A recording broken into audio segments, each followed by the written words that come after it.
Assalamualaikum warahmatullahi wabarakatuh. Sobat Misteri Sunyi Mencekam, semoga Anda masih selalu setia bersama kami, channel yang setiap hari selalu menyuguhkan cerita-cerita misteri menarik. Dan kesempatan kali ini kami sudah menyiapkan sebuah kisah misteri yang berjudul Petualangan Si Tarjo Part 1. Si Tarjo namanya, sosok pemuda yang dikatakan bodoh, dia pandai. Dikatakan pandai, dia goblok. Kesehariannya dia adalah seorang yang suka bertanam berbagai jenis pohon dan bunga, hingga dia mempunyai sebuah stand berbagai tanaman hias dan buah hasil dari kreasi tangannya dalam membibit semua jenis tanaman. Standnya sering dikunjungi ibu-ibu muda, para gadis maupun bapak-bapak penyuka tanaman hias maupun jenis-jenis tanaman lainnya. Suatu hari datang seorang ibu muda ke standnya mencari tanaman bunga sebagai penghias taman rumah barunya. Ibu muda itu menuturkan bahwa rumahnya itu adalah rumah warisan yang lama tak ditinggali, karena dia telah lama tinggal di luar negeri untuk studi dan bekerja. Setelah kedua orang tuanya meninggal, dia memutuskan pulang ke kota Malang, tempat kelahirannya, dan menempati rumah warisan itu. Si ibu muda ini menuturkan juga dia ingin merubah suasana halaman yang tampak ditumbuhi layaknya sebuah ladang ilalang karena lama tak ditempati, menjadi sebuah taman bunga yang indah. Dia juga menceritakan telah mendatangi ke stand-stand bunga agar mereka mau menata suasana halaman rumahnya sebelum ia tempati.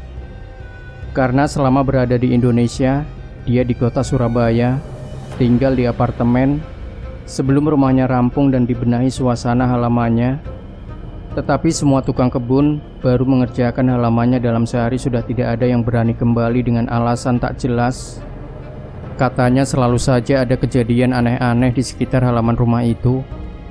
Salah satu yang mereka tukang kebun ceritakan adalah ketika mencangkul tanahnya, menemui banyak pocong-pocong yang tertanam dalam halaman tersebut hingga membuat mereka lari ketakutan. Tapi ketika dia kembali lagi dan membawa orang-orang untuk menyaksikan semuanya dalam menggali, tak ditemukan apa-apa.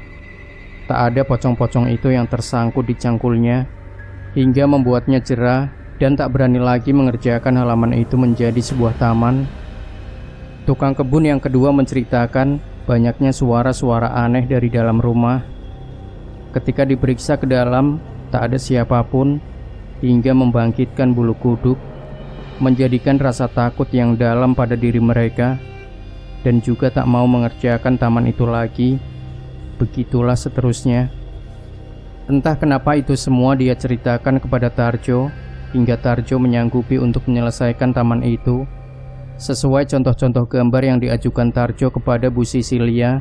Sang ibu muda itu pun berjanji, masalah harga tidak masalah berapa, asal dibuatkan taman yang indah, sejuk dipandang mata.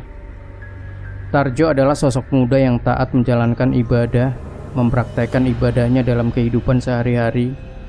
Tidak sombong, tapi jahil, suka bercanda yang memang kelewatan batas bercandanya, tapi juga sosok pendiam. Dia tidak akan berbicara kalau tidak penting.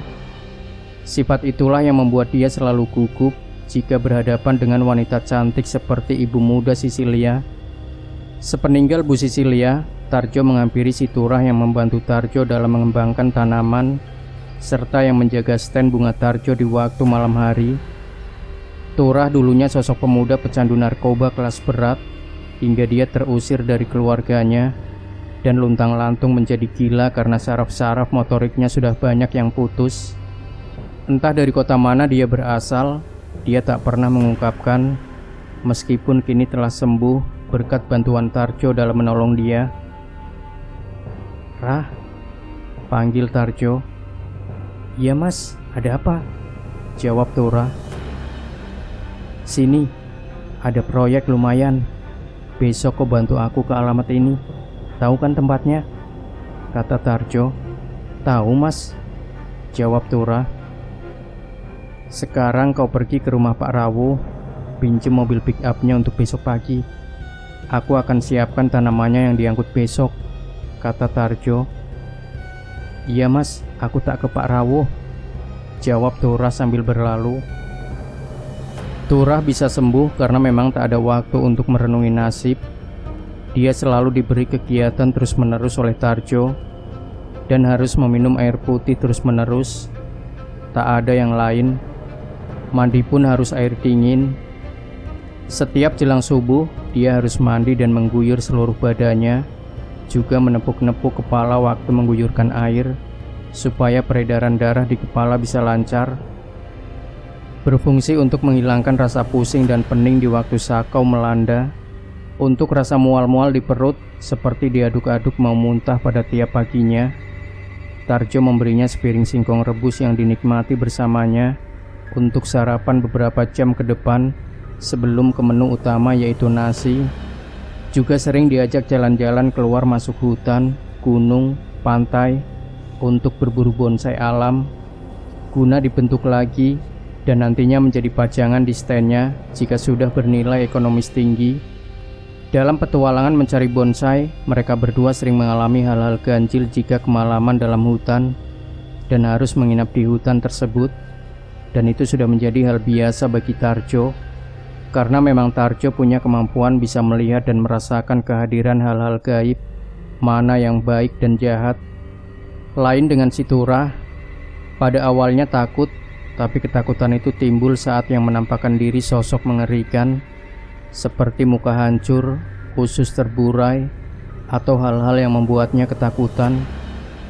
Memang itu kelebihan para sosok gaib mengetahui lebih dulu kelemahan-kelemahan orang yang akan ditampaki atau diganggu olehnya. Keesokan harinya, Turah sudah siap dengan mobil pick-up itu, menata semua tanaman hias dan pohon, serta rerumputan golf yang telah disiapkan Tarjo untuk pembuatan taman di rumah Bu Sisilia. Dengan semangat pagi selepas sarapan, Turah dan Tarjo pergi menuju alamat yang telah diberikan Bu Sisilia kepadanya. Tak berselang lama, Turah yang lihai mengendarai pick-up tua itu telah sampai pada alamat yang dituju. Setelah bertanya kepada para tukang ojek di ujung pintu masuk gapura pemukiman itu, hanya beberapa rumah dari pintu masuk gapura itu letak rumah warisan ibu muda Sisilia. Setelah Tarjo dan Turah berlalu, mereka para tukang ojek bertaruh seperti biasanya. Setiap ada yang singgah di rumah itu selalu dibuat taruhan, karena rumah warisan dari ibu Sisilia adalah tergolong rumah angker. Rumah yang selalu bikin repot dan terbirit-birit para tukang ojek jika ada yang malam-malam minta diantar atau bertanya tentang rumah nomor 313 itu. Ada banyak penampakan di rumah nomor 313. Rumah yang memiliki halaman luas dan banyak terdapat pohon di beberapa sudut halaman tersebut. Dan apalagi kini setelah beberapa tahun tak berpenghuni, rumput dan ilalang tumbuh semakin liar menutupi rumah tersebut. John, tukang kebun pembuat taman itu cuma berumur 2 hari berada di rumah itu, kata Karim kepada Jono yang kebetulan mangkal berdua saja setelah Tarjo dan Turah berlalu. Sehari aja, Rim, kata Jono. 2 hari, John, kalau mau tak apit kamu, Karim menjawab. Yowis, deal. Mereka pun salaman tanda jadi taruhan itu. Tarjo telah di depan pintu pagar rumah itu, ditatapnya dalam-dalam, sedangkan Turah membetulkan posisi mobilnya agar saat menurunkan tanaman itu lebih enak. Dibukanya lebar-lebar pintu pagar oleh Tarjo, kemudian dia melangkah ke dalam menuju ke arah sudut halaman yang kelihatan remang-remang oleh rimbunya pohon. Ternyata yang dituju oleh Tarjo pemimpin tetua dari gaib yang ada.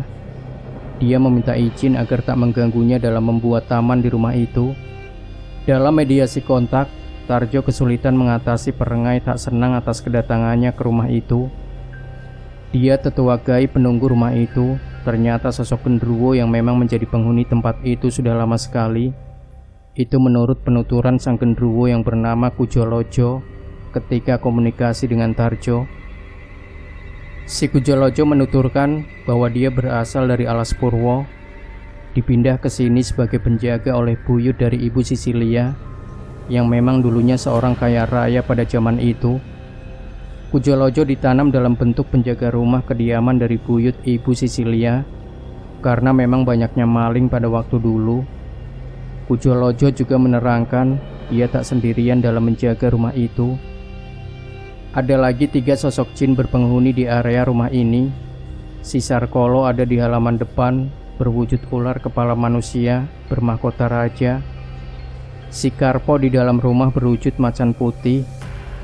Dan si Bodasoro di halaman samping berwujud raksasa betina, juga kadang menampakkan diri sebagai sosok putri cantik jelita. Semua adalah penjaga rumah ini, kata Kujolojo.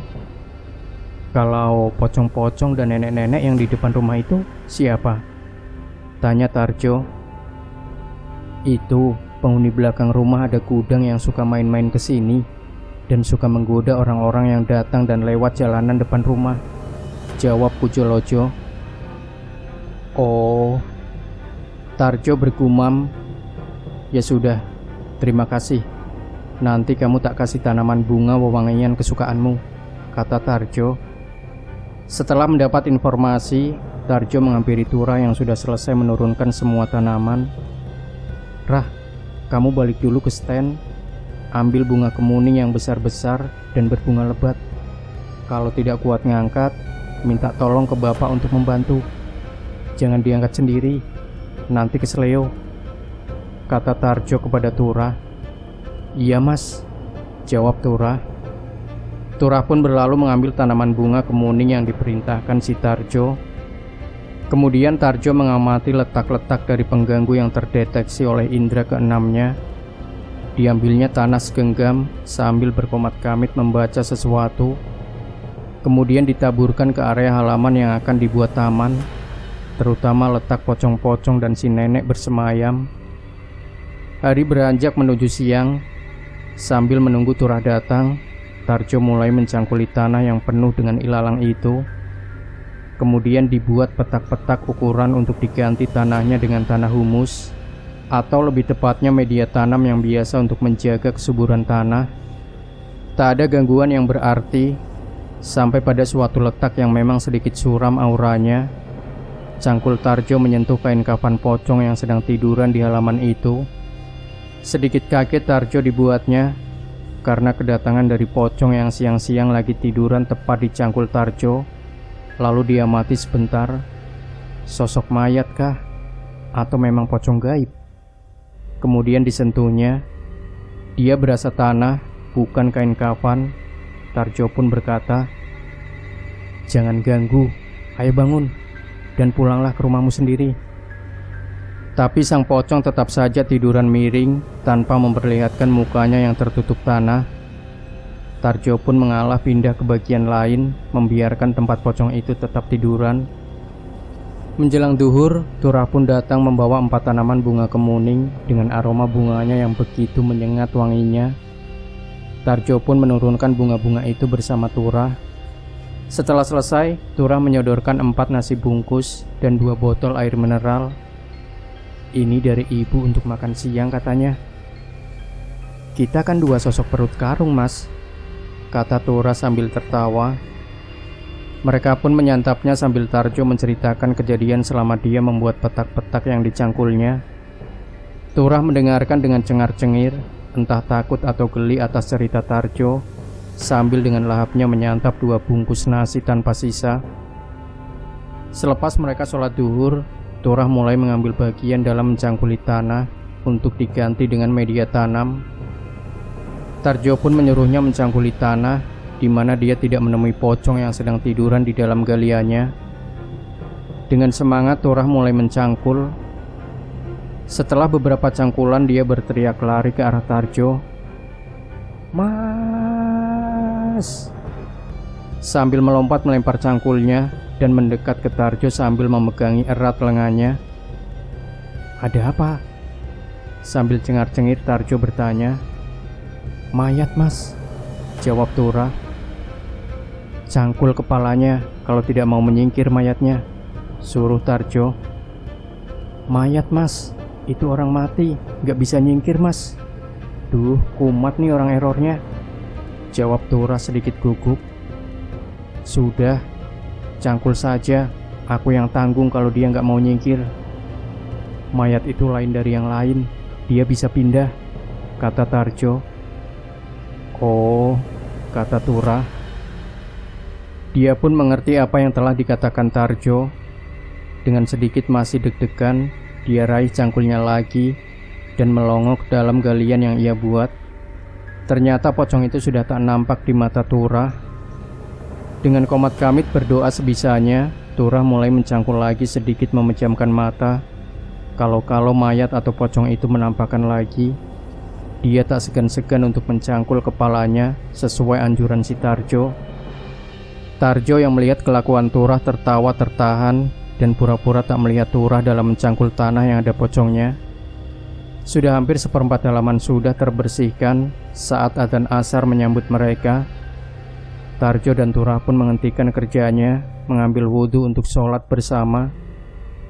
Kini mereka mencoba sholat di dalam rumah, karena memang Ibu Sisilia menyerahkan semua kunci rumah pada Tarjo. Dalam rumah ternyata semua perabotan dari zaman dulu, seperti meja dan kursi dari kayu jati, berukir indah tanpa busa empuk di duduknya. Lukisan-lukisan seperti Raja Mataram, Nyi Roro Kidul dan Eyang Prabu Siliwangi bersama macan putihnya, serta lukisan besar nan gagah. Sosok Bapak Soekarno Presiden terpajang sendiri terpisah dari lukisan-lukisan lainnya. Di sebelah dalam ruangan tengah ada beberapa lukisan Joko Tarub beserta para bidadari. Di sebelah dalam ruangan tengah ada beberapa lukisan Joko Tarub beserta para bidadari mandi yang seksi-seksi. Ada juga penari Bali yang begitu molek dan beberapa lukisan pemandangan Semeru dan Sanur. Juga terpajang benda-benda pusaka seperti keris, golok, kujang, serta tombak dalam ruang tengah itu. Dengan rasa ketakjuban, Tarjo mengamati satu persatu karya seni yang indah itu dengan seksama. Tiba-tiba ada sesuatu kekuatan yang menarik dirinya pada sebuah kamar di ruang tengah. Lama-lama terdengar suara aungan seekor macan ketika dibuka kamarnya. Bulu-bulu tangan dan tengkuknya berdiri, tanda bahwa ruangan itu menjadi tempat bersemayamnya si macan putih bernama Korpo.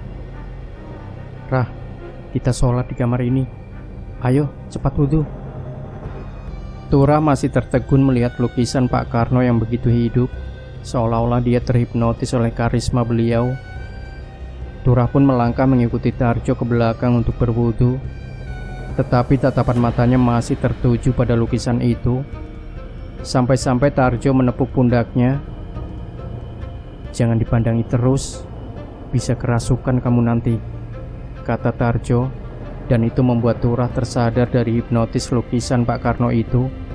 Sebelum melakukan sholat di kamar itu, Tarjo berucap, Assalamualaikum ya ahli gaib. Eyang Karpo, derek langkung sekedap badi sholat asar. Tarjo dan Turah pun berjamaah dalam ruangan itu.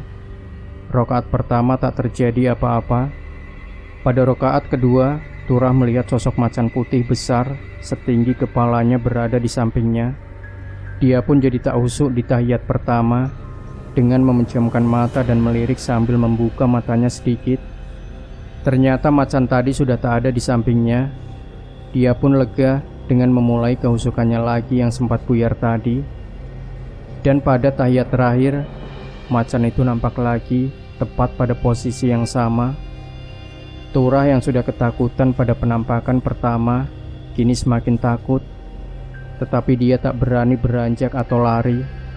Dengan memejamkan mata, Turah sudah merasa tak sholat lagi karena dia sudah terkencing-kencing di celananya. Ketika Tarjo melakukan salam, tak diikuti Turah yang terdiam kaku dengan celana yang sudah basah membasahi sajadahnya saking takutnya. Tarjo yang mengetahui datangnya Karpo semenjak sholat tadi menoleh ke Turah. Tarjo senyum-senyum melihat temannya yang diam tak bergerak dengan posisi tahiyat akhir, mata terpejam dengan celana basah oleh kencingnya sendiri. Maka dengan rasa kasihan diusaplah muka Turah, disadarkan atas ketakutannya pada si Karpo. Turah pun berani membuka mata dan diperlihatkan lagi oleh Tarjo bahwa si Karpo macan putih itu tidaklah sejahat dan sebuas dari tampangnya. Ternyata Turah masihlah merasa takut melihat penampakan si Karpo yang kini begitu besar. Wujudnya memenuhi kamar seluas 5 kali 4 meter tersebut. Makanya rumah Ibu Cecilia ini aman meski tak ditinggali, karena memang penunggunya sangar-sangar dari golongan jin-jin yang akan berbuat jahat ketika rumah yang dijaga dijahili oleh orang-orang yang ingin menguntungkan dirinya sendiri dan merugikan dari tempat yang mereka jaga. Senja mulai menuruni waktu, sang mentari segera turun dari singgasananya. Keremangan sudah menyapa. Bunga-bunga kemuning yang berbunga lebat menyebarkan wangi menyengatnya di seluruh halaman sampai masuk ke dalam rumah itu, mengundang semua kehidupan gaib mendatangi untuk menyerap intisari pewangian dari bunga kemuning itu. Kini mulai dirasakan oleh Tarjo kemunculannya, walau belum semua menampakkan diri, hanya bisa dirasakan saja dari getaran-getaran indera keenamnya.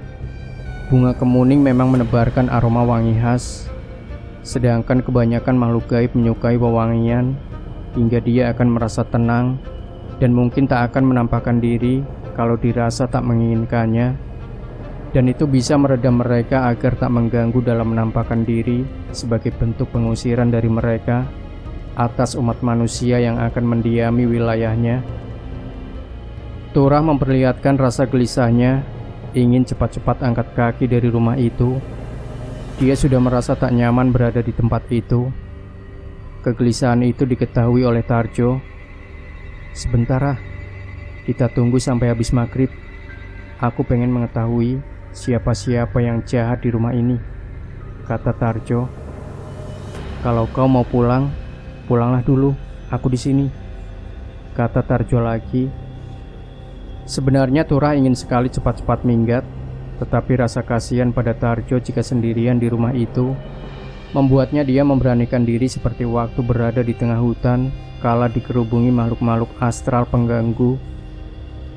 "Rah, kau beli lampu 2 untuk mengganti 2 lampu di depan itu, biar terang. Ini uangnya. Sekalian beli makanan dan camilan. Kita nikmati rumah ini beberapa jam lagi," kata Tarjo sambil senyum-senyum. Turah pun berlalu untuk membeli yang diperintahkan Tarjo.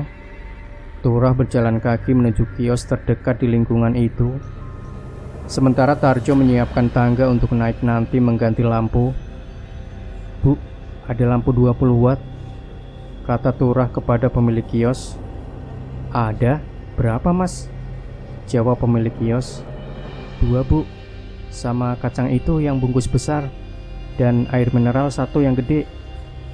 "Oh iya mas, masnya tinggal di mana? Kok baru kelihatan di sini?" tanya ibu kios. "Itu bu, betulin di rumah 313, jawab Turah. "Hah? Berani mas?" kata ibu kios heran. "Emang ada apa bu? Perasaan gak ada apa-apa bu," jawab Turah berbohong. "Waduh mas, semua orang di sini tahu mas kalau rumah itu angker. Banyak kejadian-kejadian aneh di situ. Juga penampakan-penampakan seperti pocong, nenek-nenek, wanita cantik, bahkan ular kepala manusia mas," kata ibu kios sambil memberikan kembalian uang kepada Turah. "Gak ada apa-apa bu. Mana berani mereka menampakkan diri.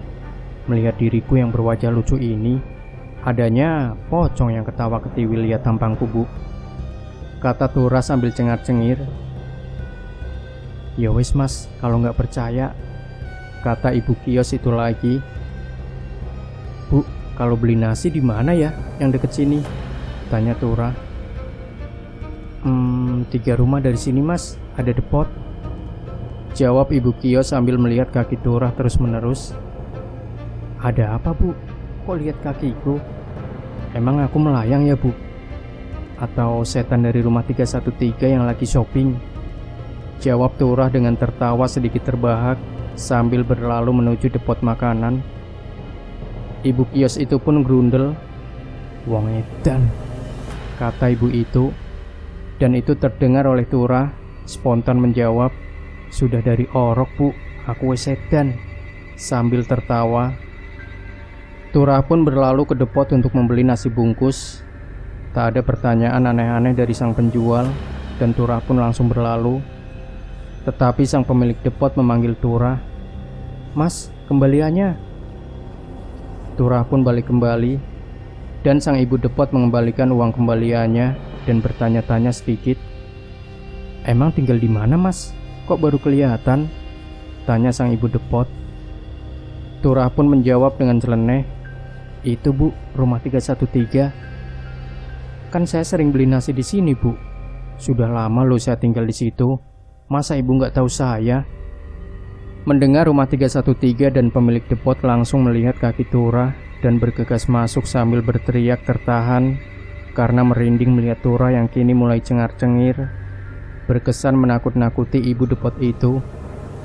Mendapat shock terapi dari Turah yang memang seorang selengean dan pintar membaca situasi dalam menakut-nakuti, padahal dirinya adalah seorang dibilang penakut, tapi bisa memanfaatkan rasa takutnya untuk menakut-nakuti yang lain, dan itu menjadi kebanggaan tersendiri bagi dirinya sendiri, sebagai motivasi bahwa dia lebih berani daripada yang lain, lebih penakut dari dirinya. Hari telah berlabuh pada senja sebenarnya. Burung-burung malam mulai keluar dari sarangnya. Kelelawar mulai bernyanyi di langit, berterbangan semburat jingga memerah di penjuru barat.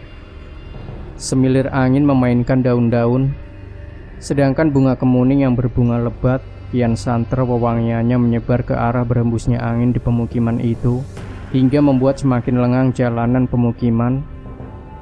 Tarjo menjelang maghrib telah memasang 2 lampu di pelataran halaman agar menjadi terang, dan sebagian alang-alang yang tumbuh di sana-sini sudah tampak bersih, hanya tinggal beberapa bagian yang belum terbersihkan.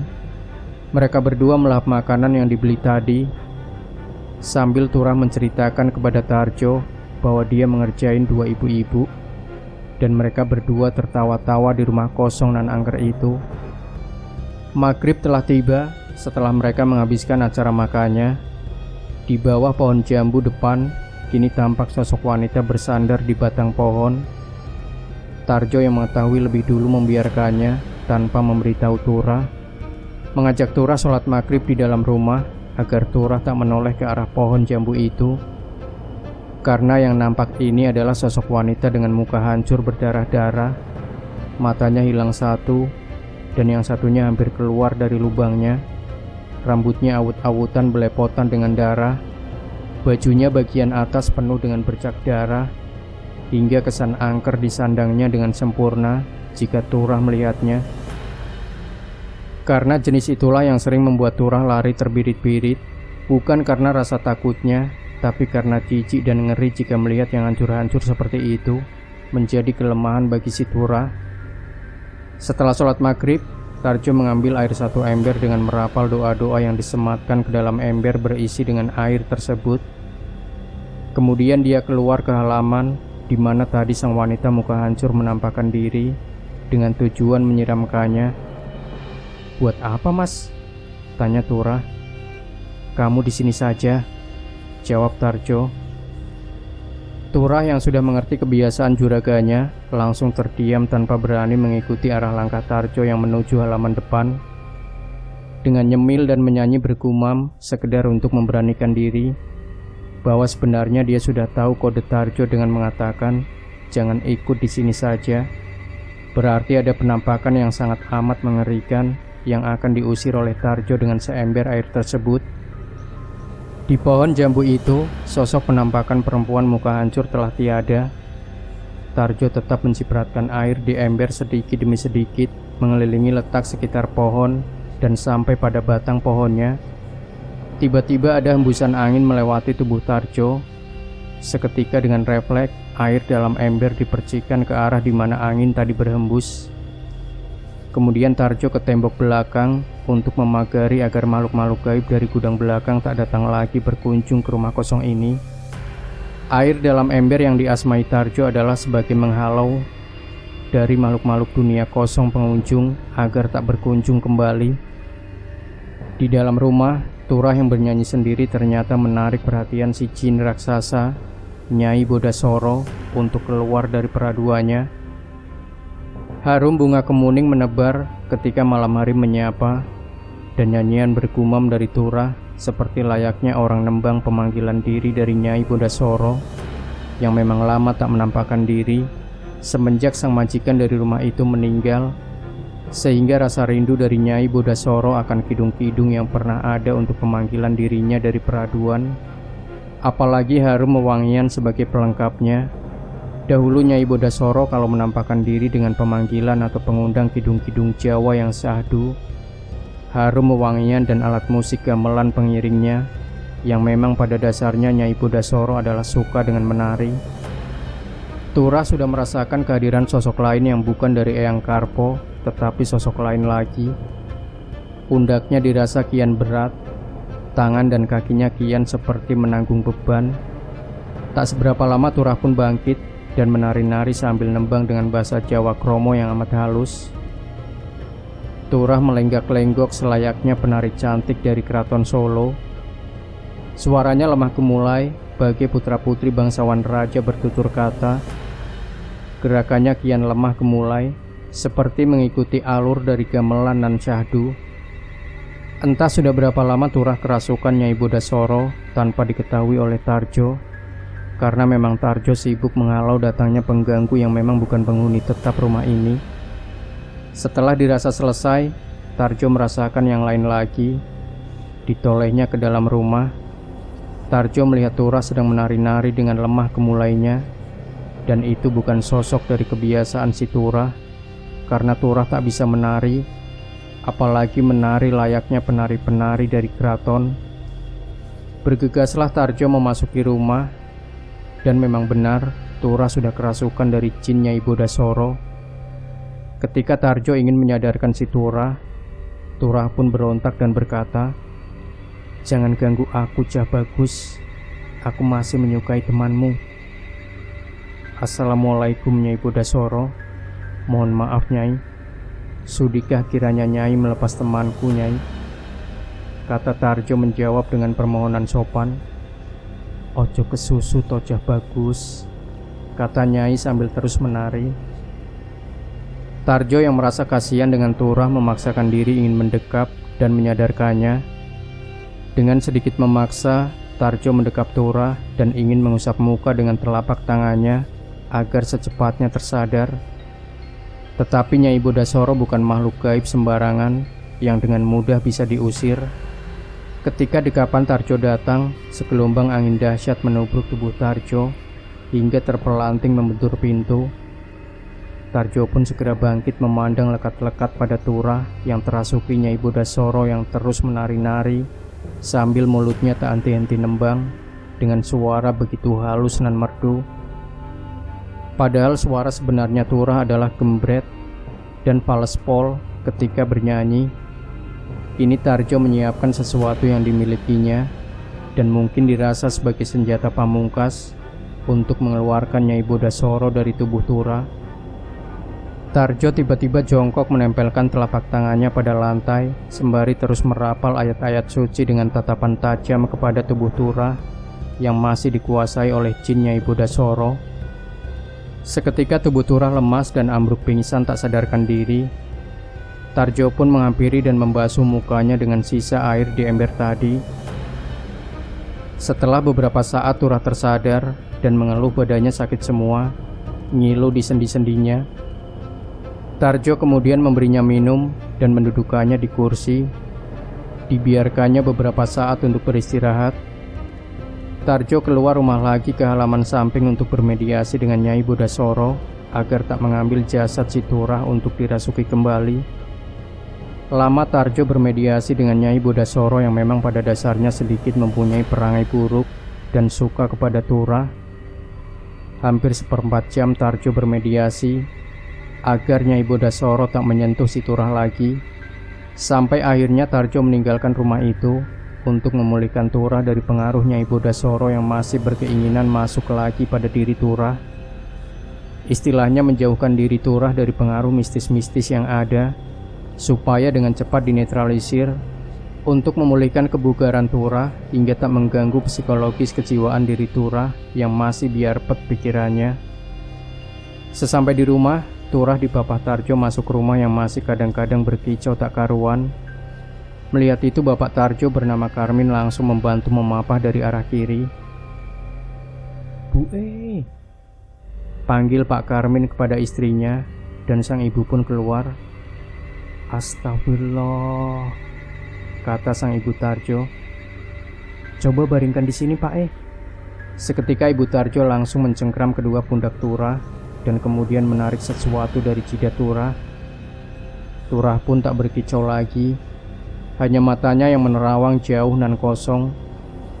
Coba kau ambilkan minum di gentong belakang, Jo, kata ibu menyuruh Tarjo. Tarjo pun bergegas masuk rumah dan keluar dengan segelas air dan diminumkannya kepada Turah. Turah pun kini tertidur setelah meminum air yang disuruhkan oleh Ibu Tarjo. Kalau nanti dia terbangun dan masih ngoceh, antar ibu ke rumah yang kau kerjakan itu. Harus dikasih pelajaran jin betina itu, agar tak macam-macam lagi dengan keluarga sini, kata Ibu Tarjo. Malam terus menyempurnakan diri. Temaram rembulan, nyanyian serangga menghinggapi daun telinga. Semilir angin ungkap rahasia-rahasia misteri tentang semua pelajaran akan kegelapan disampaikan kepada yang mampu mengungkapnya saja. Hening adalah kidung utama sunyi, dan gelapnya merupakan janji-janji yang hakiki. Selepas kepergian Tarjo dari rumah 313, Nyai Bodasoro terus bergeliat menyanyikan tembang-tembang Jawa, seolah-olah dia terlahir kembali dari tidur panjang setelah sekian lama tak ada yang mengundangnya nembang dan menari.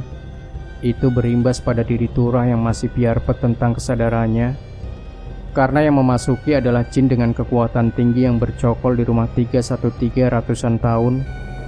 Turah telah sadar, tetapi kadang masih nembang dan ingin bangkit untuk menari.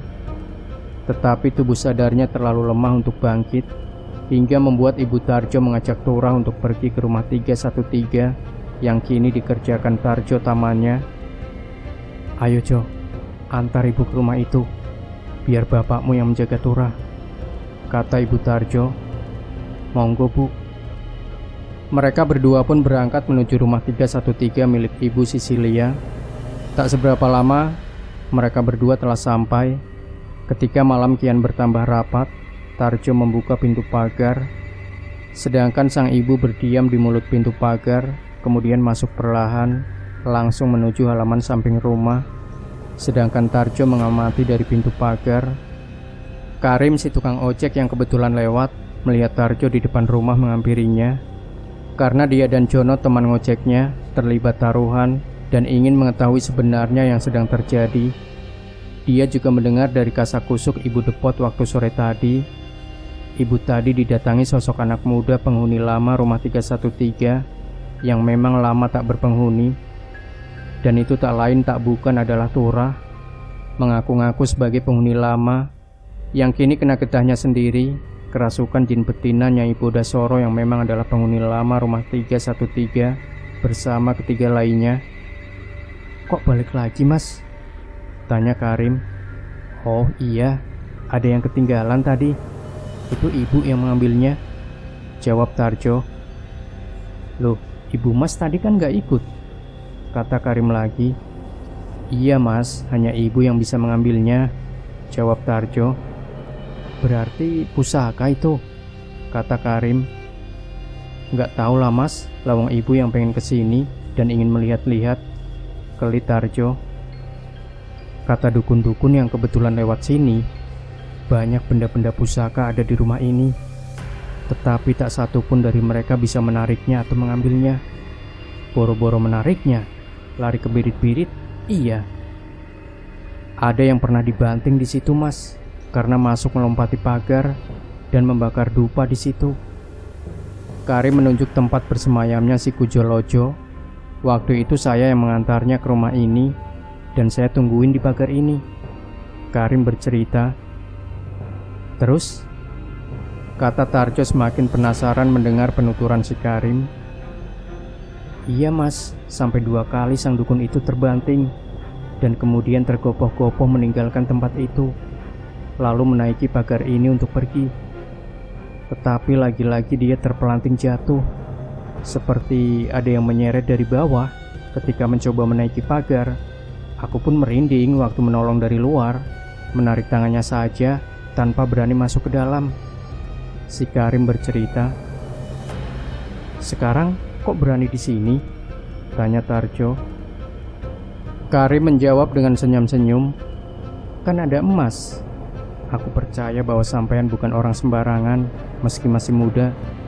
Dan itu ibu emas lebih hebat dari para dukun-dukun yang katanya sakti, tapi masih lari ketika kalah." Tarjo pun tersenyum terasa dipuji dan menjawab, "Semua orang sama mas di mata Allah. Hanya tingkat keimanan mereka yang membedakan. Aku, sampean dan gaib yang tinggal di sini juga ciptaan Allah. Mereka itu hanya patuh pada majikan dari pemilik rumah ini. Jadi siapapun tanpa seizin pemiliknya akan mengalami hal-hal tak diinginkan oleh sang pelanggar. Ya sebagai contoh dibantingnya dukun yang kamu sebut tadi." Tiba-tiba Ibu Tarjo memanggil Tarjo. Tarjo pun berlalu menuju ibunya yang memang sejak tadi bermediasi dengan Nyai Bodasoro dan mengalami kealotan. "Suruh orang itu menyingkir dulu, karena jin ini mencari pelampiasan apabila nanti melepasi turah. Apabila nanti melepasi turah," kata Ibu Tarjo. "Iya Bu," jawab Tarjo. Malam kian merapatkan barisan dan Nyai Bodasoro telah mempengaruhi Eyang Sarkolo. Sang ular berkepala manusia bermahkota bangkit dari peraduannya. Tarjo pun menghampiri Karim. "Mas, sampean minggiro. Jangan di sini. Ada yang lirik mas mau dijadikan suami," kata Tarjo. Mendengar begitu, si Karim langsung pamitan ngibrit dengan motor ojeknya. Sarkolo sudah menampakkan diri di mata Tarjo, yang memang Tarjo baru melihatnya kali ini.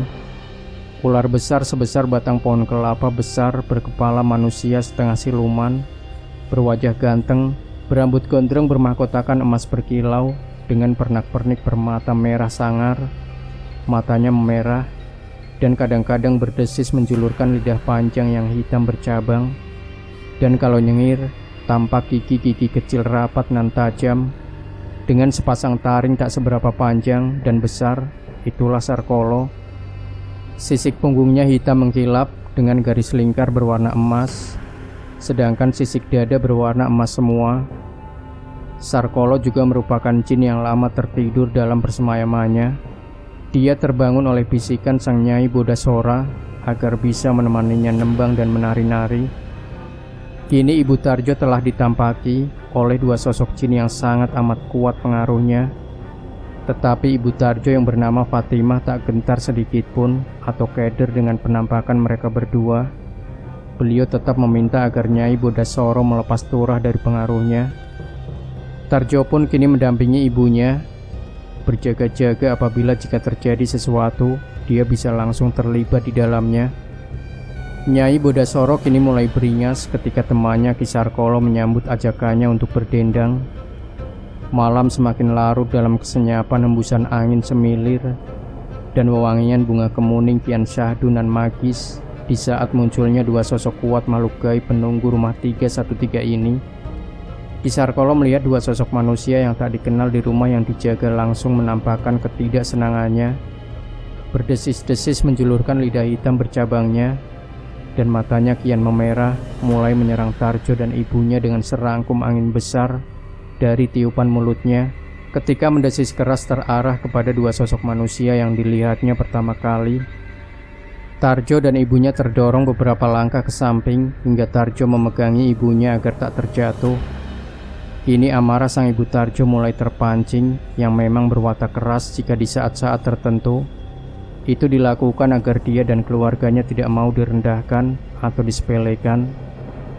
Dengan menggembungkan geraham gemas, sang ibu menapakkan tangan ke tanah dengan berjongkok, memandang tajam kepada Ki Sarkolo dan Sarkolo.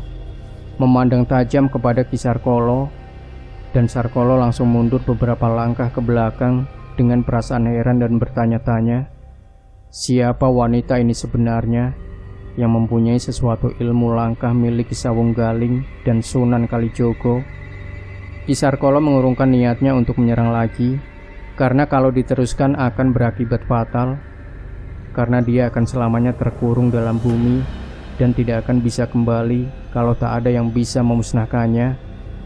Jangan berani-berani sampean menyerangku, kalau tidak aku musnahkan sampean, kata Ibu Tarjo sambil menunjuk jarinya ke arah Ki Sarkolo dengan amarah tingkat tinggi. Nyai Bodasoro masih nembang di atas pohon di halaman samping rumah, seolah-olah cuek dengan semua kejadian barusan tadi.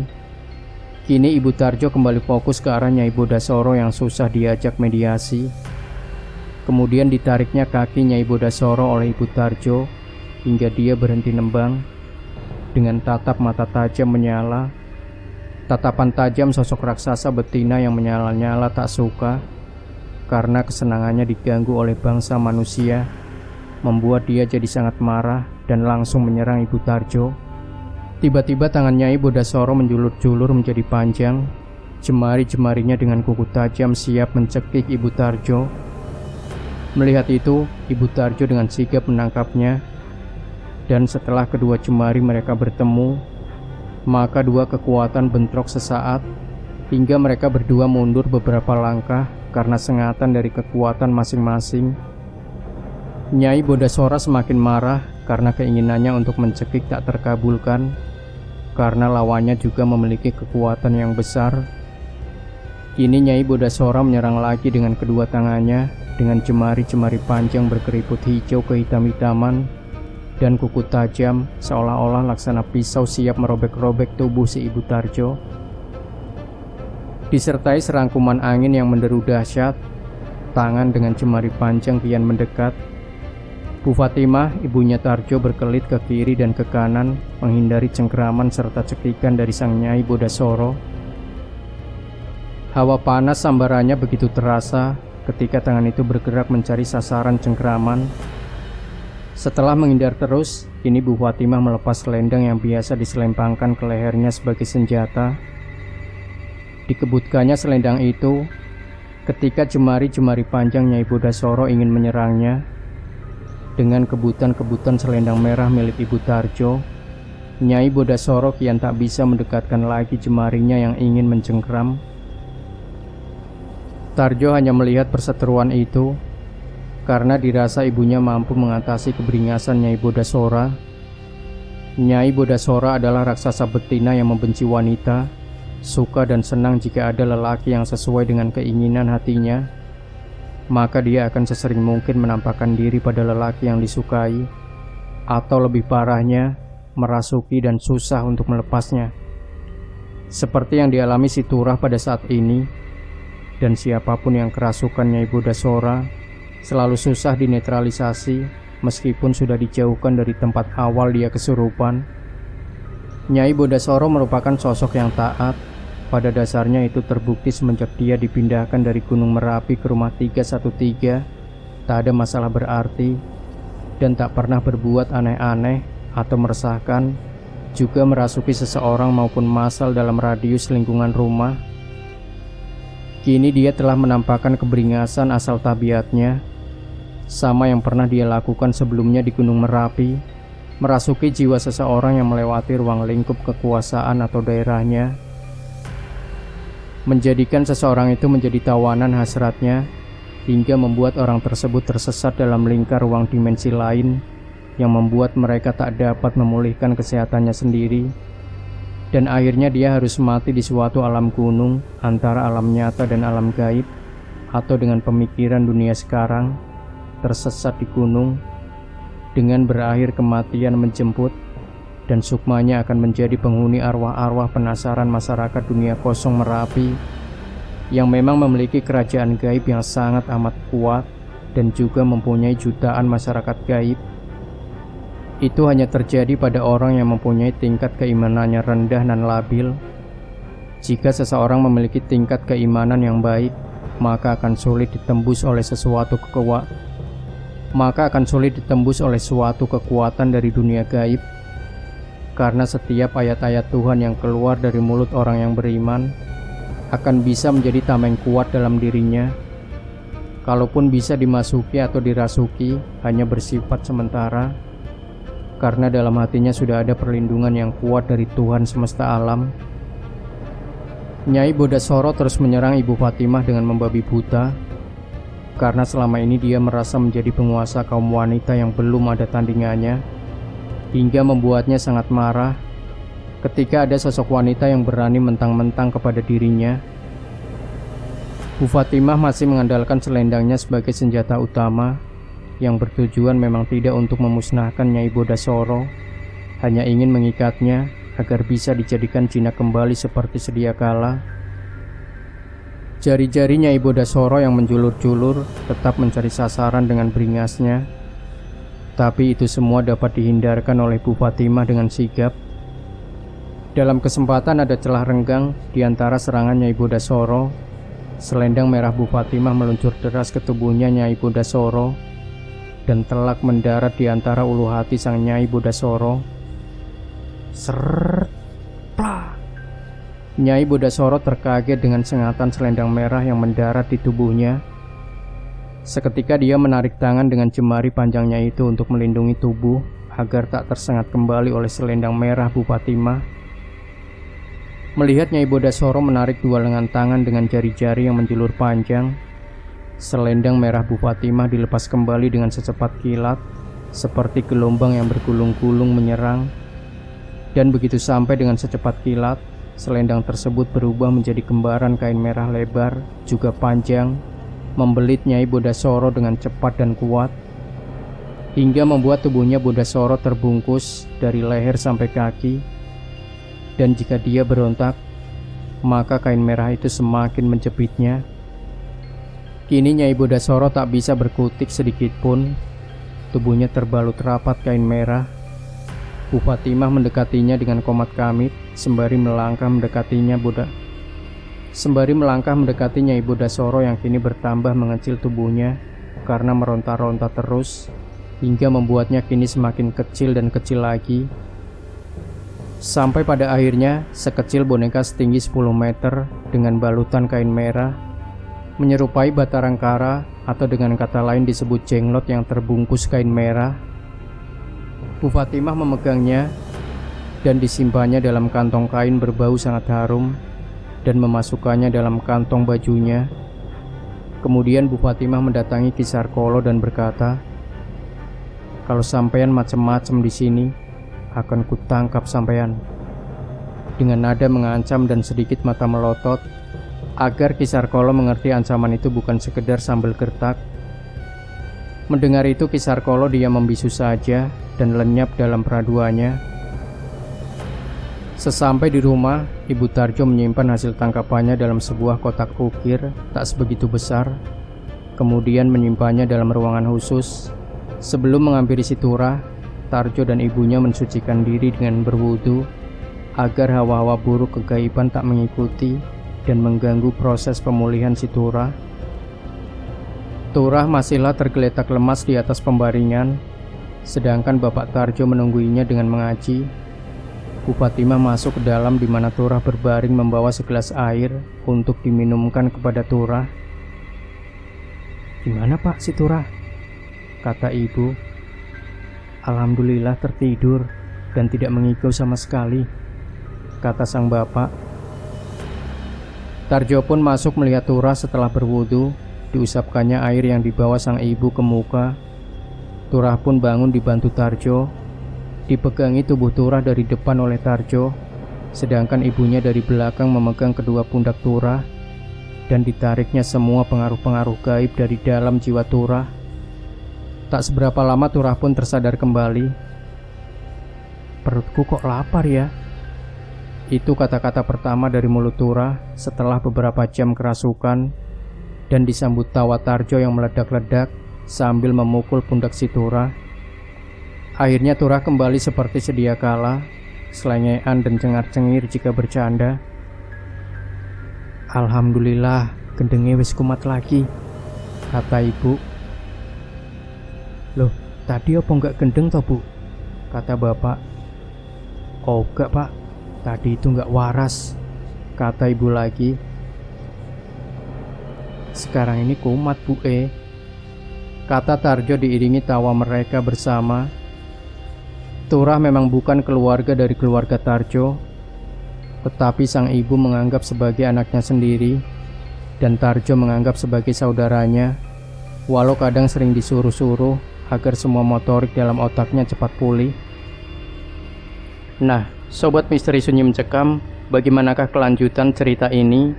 Pastikan Anda tidak melewatkan bagian kedua dari petualangan si Tarjo Dan jangan lupa berikan komentar Anda, like, share video ini, subscribe channel Sunyi Mencekam, dan nantikan kembali cerita-cerita misteri terbaru dari kami. Wassalamualaikum warahmatullahi wabarakatuh.